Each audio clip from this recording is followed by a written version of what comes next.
Lagot! Bakit? Biglang kaliwa kasi siya eh.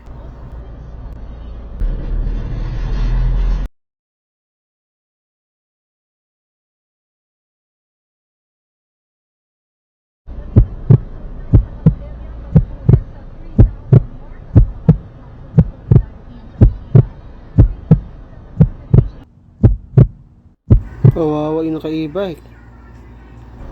Sino may kasalanan sa kanila? E-bike.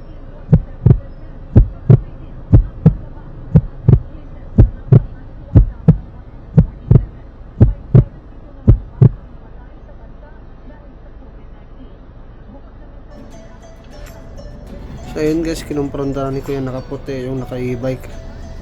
Alam naman natin kayo sinong mali yung naka-e-bike kasi nasa bandang kanan na siya. Tapos bigla sa pasok ng kaliwa.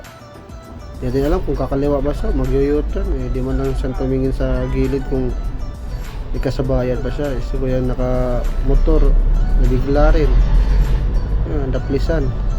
Yung ba tuloy yung naka-e-bike. Buti wala masyadong nangyaring masama sa kanya. So ayun lang guys, mag-ingat tayong lahat guys, lalo na sa mga uuwi ngayon. Nag-iingat lang tayo palagi guys. Salamat sa panonood. Bye bye. God bless.